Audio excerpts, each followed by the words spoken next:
Hello and welcome to GameRules.com. My name is Mark, and today I'm going to teach you how to play High Risk, a push your luck mountain climbing dice game for 2 to 4 players. Let's dive in and learn how to play. Out of the box, you will get 16 player tokens, 6 dice, an instruction booklet, and a board.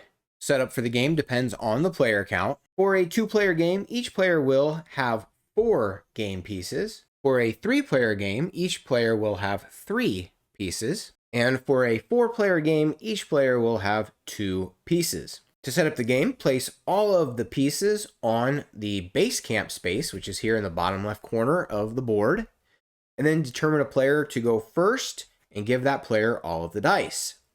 Before we begin, let's talk about the game board and the dice. First, each of the dice has 2 mountains, 1 storm cloud, and 3 lightning bolts.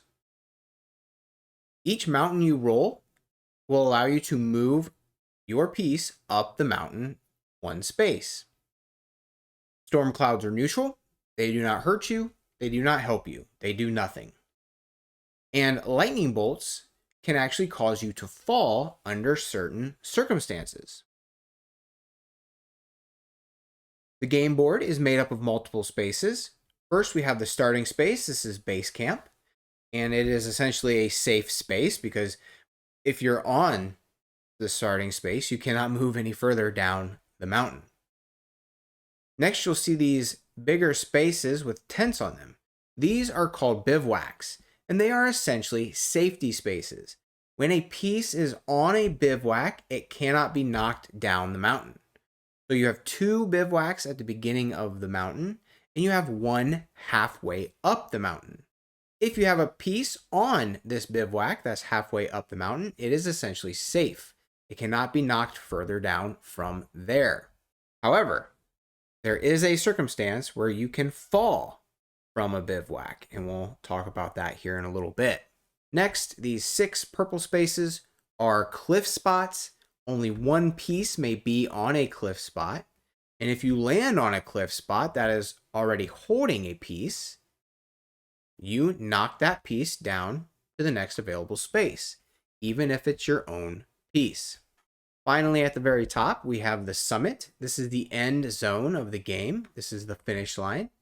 Once a piece gets to the summit, it is safe and cannot be knocked down the mountain. And the first player to get all of their pieces to the summit wins the game. All right, so let's go ahead and go through a few example turns here. First, we're going to start with the red player. And when you begin your turn, you roll all 6 dice.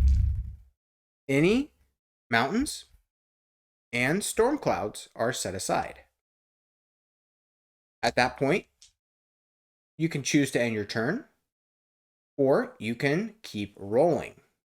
If you choose to end your turn, you may move 1 piece as many spaces as mountains you've rolled. So here the red player has rolled 1 mountain. If they choose to end their turn, they can move 1 piece 1 space. However, if you want to push your luck, you pick up all of the red lightning bolts and roll them. And again, you set aside any mountains or rain storm clouds. And if you choose to end your turn, you'll move your piece. If you want to push your luck, you'll pick up any remaining lightning bolt dice and roll them. Now, there is one thing to keep in mind, and this is the danger in pushing your luck. If you roll your remaining dice and they all show up as lightning bolts, you've busted. You've pushed your luck too far, and you will have a piece fall down the mountain. For this example, though, we're going to have this player stop, and they rolled 4 mountains. They're going to move a piece 4 spaces. 1, 2, 3, and 4.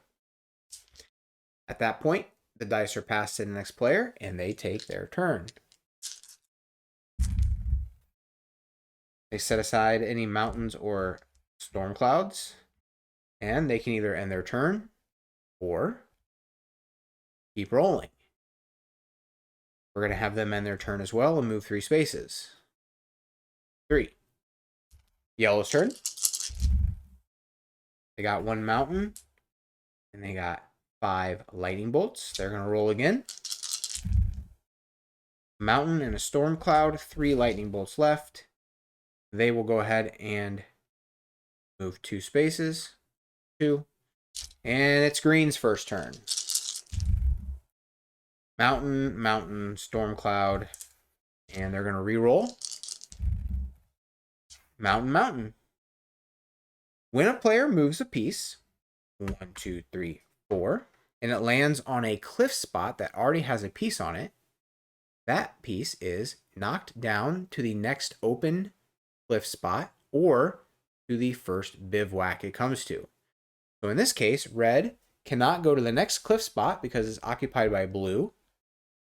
So it goes to the bivouac. Bivouacs are safe spaces. Pieces cannot get knocked down past those. And that ended everybody's first turn. Now let's fast forward a little bit, get some more pieces out on the board, and see what happens when you push your luck too far and bust. All right, we are farther along in the game. It is red player's turn again. So they roll all the dice. They got 2 mountains, 4 lightning bolts. They're going to push their luck. Mountain and a storm cloud. They're going to push their luck. And they rolled 2 lightning bolts. So they just busted. At any point when you roll the dice and they all show up as lightning bolts, one of your pieces falls. You take the piece that is highest up the mountain and it falls down all the way to the next spot below your next highest piece.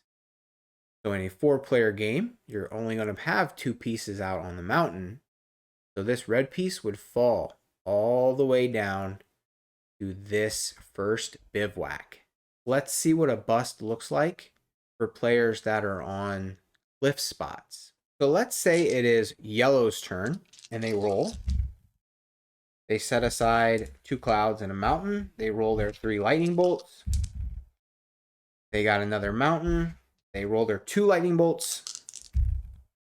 And they rolled nothing but lightning bolts. So they busted. They got a fall. So they take their top piece and it falls down to the next available space below their next piece. So it would fall. It cannot land here. This cliff spot is occupied. This cliff spot is occupied. So it falls all the way to the bivouac. If, say this was the board setup, if they busted here, the piece would fall to this cliff spot. So thematically, your climbers are tied together by a rope. So if your lead person falls, they would only fall as far as the next person on the mountain. So that's a really nice thematic tie, and you just need to keep that in mind while you're playing. When trying to decide where your piece falls, your top piece will fall to the next available space below the next piece. Again, any pieces that are on the summit are safe. They cannot fall. So what happens if you only have 1 piece on the mountain? If you bust, you only have 1 piece on the mountain. So here yellow only has 1 piece climbing. Its other piece has reached the summit. That piece falls all the way back to base camp. So you are juggling, pushing your luck with timing, getting these pieces to the summit or to safe spaces. And then once you only have 1 piece left on the mountain, you really have to be careful not to push your luck too far, because that piece runs the risk of getting knocked all the way back down to the starting space. Now, there is a benefit to being able to set aside all 6 of your dice. So let's say you rolled and you are able to set aside all 6 of your dice. It does not have to be all 6 at once, but by the end of your turn, if you have all 6 of your dice set aside, you get a boost, meaning you get to take another turn. So here, let's say it's red's turn. They rolled and they were able to set aside all 6 dice, 1, 2, 3, 4 mountains. So they go 1, 2, 3, 4. They knock the yellow piece down to the next available cliff spot or bivouac. And then they got their boost, so they get to go again. They pick up all 6 dice and roll, setting aside any keepers, re-rolling any lightning bolts that they choose. And then they can go for that boost again, or they can end their turn. They got 3 mountains. They're going to go ahead and end their turn. And their only real choice is to move this guy. So 1, 2, 3. Green gets bumped down to the bivouac. Boom. That's their turn. And play like that continues until one player gets all their pieces to the summit. The first player to do so wins the game. And that's how to play high risk. If you have any questions about this game, or if you have a game you would like to see a tutorial for, please let me know down in the comments. If you found this video helpful, the best thing you can do to support the channel is subscribe and ring the bell. And if you've already done that, be sure to give this video a thumbs up. And of course, comments down below are always helpful. I have a playlist of other dice games for you right here. And if you would like to read rules for a growing library of games, you can head over to gamerules.com, link in the description. Thank you so much for watching, and until next time, keep on playing.